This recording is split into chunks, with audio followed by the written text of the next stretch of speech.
नमस्कार दोस्तों, VK knowledge electrical में आप सभी का स्वागत है। दोस्तों, राजस्थान टेक्निकल हेल्पर मेंस की फाइनल कट ऑफ जारी हो चुकी है। सिलेक्टेड बच्चों का डिस्कॉम वाइज नाम आ चुका है। आप किस कैटेगरी में सिलेक्ट हुए हैं, अब आगे क्या होगा, क्या प्रोसेस होगी फर्दर, काउंसलिंग कब तक होगी और तीनों डिस्कॉम की अलग अलग मेरिट कितनी गई है, हम इस कट ऑफ पर भी बात करेंगे। और डिस्कॉम वाइज जो बच्चे सेलेक्ट हुए हैं उनकी कुछ लिस्ट है, एनालिसिस करेंगे। क्योंकि कुछ बच्चे ओबीसी में ऐसे हैं जिनके नंबर बहुत अच्छे हैं लेकिन फिर भी उनको ओबीसी में रखा गया। इसके पीछे कारण क्या था वो भी आपको मैं बताने वाला हूँ। कंप्लीट लास्ट तक वीडियो ज़रूर देखना, चाहे आपका सिलेक्शन हुआ या नहीं हुआ, वीडियो आपके लिए भी काम का है। क्योंकि इस वीडियो के माध्यम से आप कई चीज़ें सीखेंगे, कई सारे फैक्टर्स आपको देखने को मिलेंगे।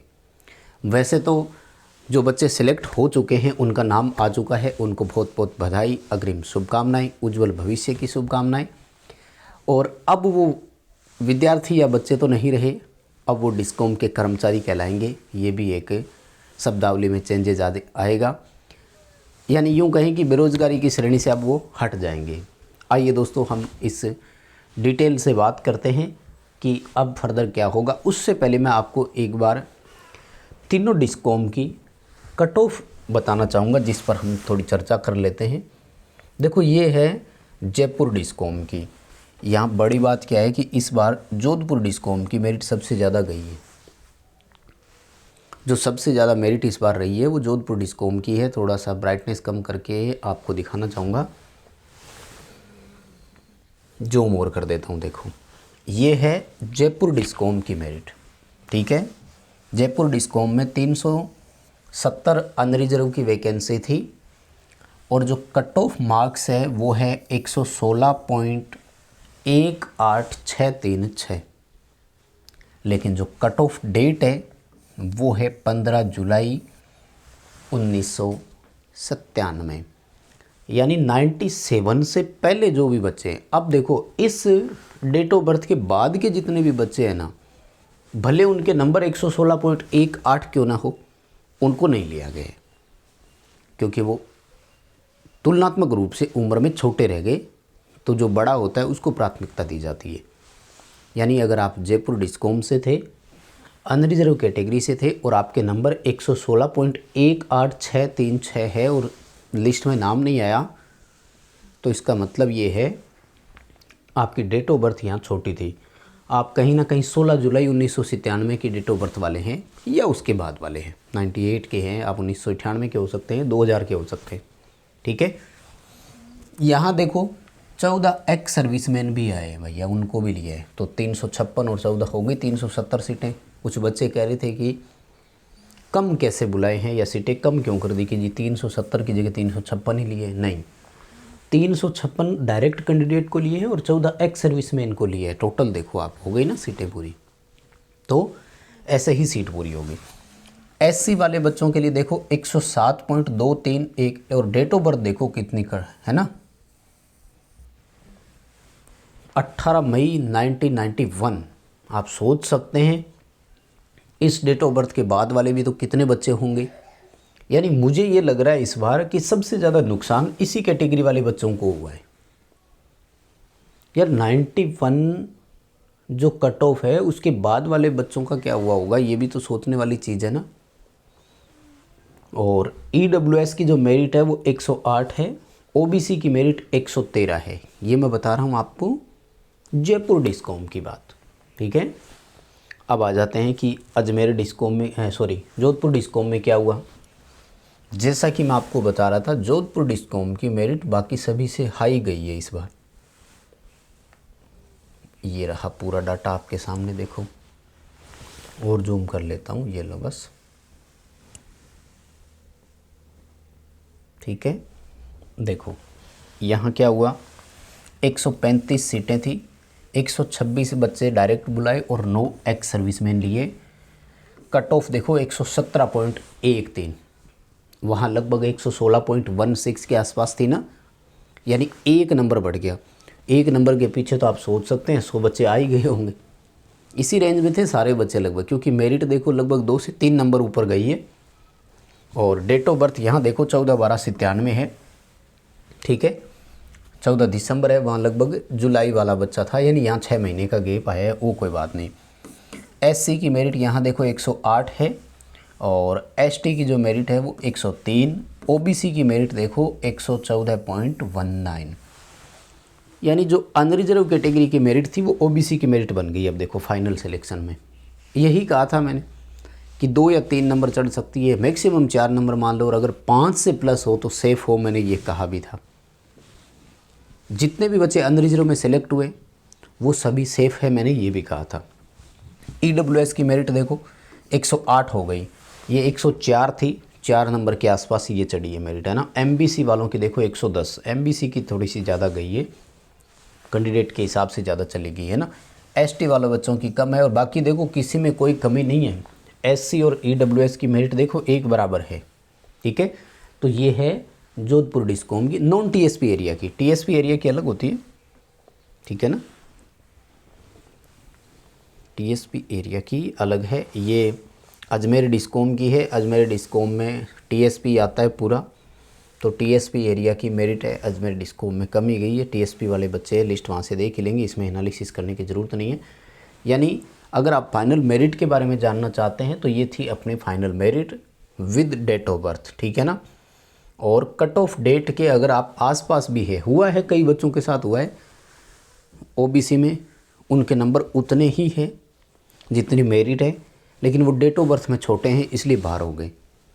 चलो, ये एनालिसिस था डेट ऑफ बर्थ का।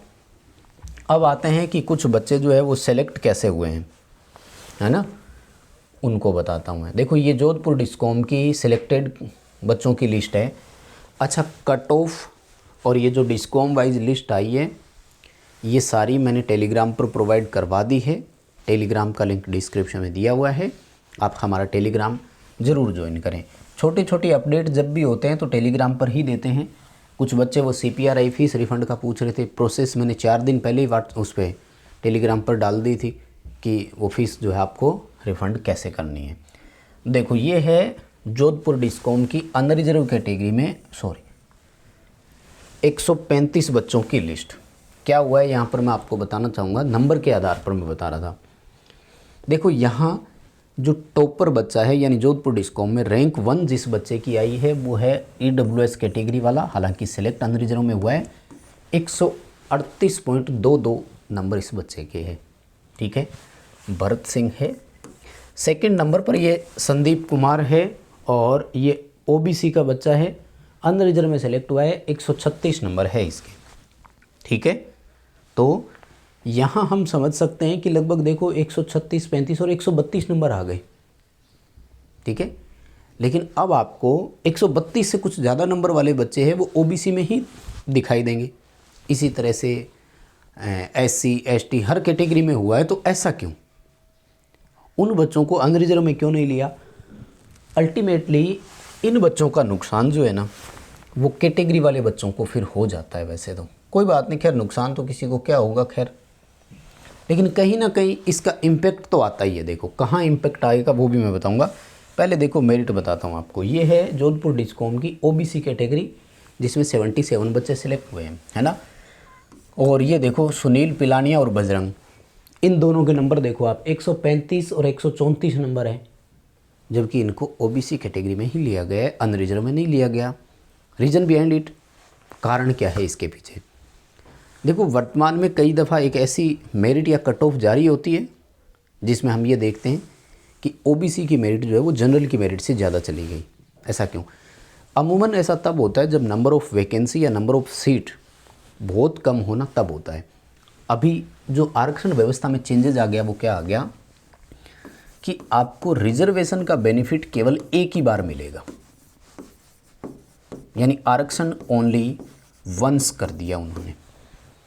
जैसे इन बच्चों की आप डेट ऑफ बर्थ देखो, 12 जुलाई 1992 या 1 अगस्त 1992, यानी ये बच्चे 18 से 28 वर्ष जो अनरिजर्व की एज मांगी गई थी ना, उस एज की कैटेगरी में नहीं आए थे।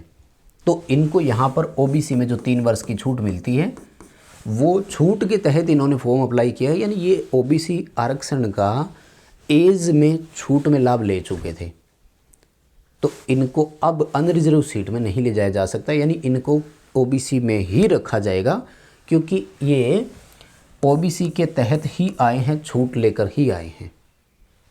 तो इनको अब ओबीसी कैटेगरी में ही रखा जाएगा। हालांकि नंबर अच्छे हैं तो टॉप श्रेणी में आ गए। यानी ऐसे बच्चों के लिए एक यूँ कहें कि फ़ायदा या रिस्क कुछ नहीं होता। इन बच्चों के नंबर अच्छे आ गए तो भी ओबीसी में आने, और ठीक ठाक रहे तो भी अपनी कैटेगरी में ही आने। कम नंबर आते हैं तो भी तो अपनी कैटेगरी में आते हैं ना। अनरिजर्व से नीचे अगर आपकी मेरिट या कट ऑफ होती है, जैसे मान लो अनरिजर्व की जोधपुर डिस्कॉम की 117 है, तो 117 से नीचे ओबीसी में आएंगे, 116 वाले 115 वाले आएंगे। तो वो बच्चे जो है वो ओबीसी में सेलेक्ट होने थे, चाहे वो एज का फ़ायदा लिया हो या नहीं लिया हो। लेकिन इन्होंने क्या किया, एज का फ़ायदा लिया हुआ था, इसलिए इनको अनरिजर्व कैटेगरी में ही रखा। यानी आरक्षण का लाभ आपको वर्तमान व्यवस्था में एक ही बार मिलता है। अब सोचो, मान लो कि सीट 2 ही होती ओबीसी की, तो भाई ओबीसी की कट ऑफ कितनी होती, 134। बताओ, एक एग्जांपल बता रहा हूँ। मान लो कि ओबीसी की, और मान लो जनरल की 5 होती, तो जनरल की 5 में तो 134 से ऊपर वाले हैं, 134 से नीचे वाले भी है। अगर देखें तो जनरल में 5 सीटों में 132 नंबर तक है, तो जनरल की मेरिट होती है 132, ओबीसी की मेरिट होती है 134। मेरिट ऊपर जानी थी। कोई बात नहीं, इस चीज़ से घबराना नहीं है। करना क्या है वो उस चीज़ें समझते हैं। कुछ बच्चे हैं जिनका कोर्ट केस चल रहा है, ये उनके रोल नंबर है, ठीक है ना। इन रोल नंबर वाले बच्चों का जो क्रिमिनल केस इनके अगेंस्ट हुआ है उनका रोक लिया है, और फाइनल डिसीजन जो है वो इनके रिजल्ट आने पे ही इनको मिलेगा। यानी जिनका केस पेंडिंग है, ठीक है, चलो केस वालों को भी सलाह दे देता हूँ, जैसे तैसे करके निपटारा करवा लो।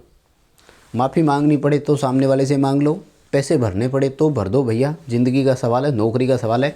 फटाफट से कोर्ट से अपना डिसीजन लेकर आ जाओ और उसमें निर्दोष साबित हो जाना। ये जिम्मेदारी आपकी है, कोई कुछ नहीं करेगा, चाहे आप गलत थे चाहे आप सही थे। अब आपको स्टेप डाउन होना है। ये जितने भी बच्चे हैं ना, 10-12 बच्चे हैं जिनका रोल नंबर है, पर्सनल सुझाव है, अनुभव के आधार पर सुझाव दे रहे हैं। तब तक आपको ज्वाइनिंग नहीं देंगे जब तक आप फाइनल डिसीजन ला करके उनको सबमिट नहीं करवा देंगे। ठीक, अब आगे क्या होगा, देखो आगे काउंसलिंग होगी, और उस काउंसलिंग में क्या होगा, आपको हो सकता है कि फिर से एक बार बुलाए, लेकिन इस बार डिस्कॉम वाइज ही बुलाएंगे। जहाँ तक मेरा मानना है, जोधपुर वालों को शास्त्री सर्किल जोधपुर बुलाएंगे, जयपुर वालों को विद्युत भवन जयपुर बुलाएंगे, और हो सकता है कि डॉक्यूमेंट वेरिफिकेशन की तरह सबको एक जगह ही बुला लिया जाए, ये भी संभव है। होगा क्या इसमें वही है, पहले आओ पहले पाओ। इसके लिए एक PDF अलग से नोटिफिकेशन आएगा जिसमें प्रायोरिटी सेट होगी। जैसे पहले विकलांग को, जो फिजिकली हैंडीकैप्ड होते हैं उनको बुलाते हैं, फिर एक्स सर्विसमैन को बुलाते हैं, और फिर महिलाओं को बुलाते हैं, जैसे कोई विधवा या तलाकशुदा है, डिवोर्स्ड है तो उनको, विडो या डिवोर्स जो भी है उनको बुलाएंगे। उसके बाद अनरिजर्व कैटेगरी को बुलाएंगे, और फिर कैटेगरी वाइज बच्चों को बुलाएंगे। यानी आपका कैटेगरी नाम और उसके आगे डेट और स्लॉट लिखी होगी, जैसे डॉक्यूमेंट वेरिफिकेशन के लिए लिखी हुई थी वैसे। और आपको वहाँ जाकर क्या करना है, सेलेक्ट करना है। एक बोर्ड लगा होगा बाहर, ऐसे LED स्क्रीन, जिस पर आपको नाम चलते हुए दिखाई दे जाएंगे कि किसको क्या अलॉट हो गया, किसको क्या अलॉट हो गया, कहाँ कितनी सीटें बची हुई है, सब आपके पास होगा।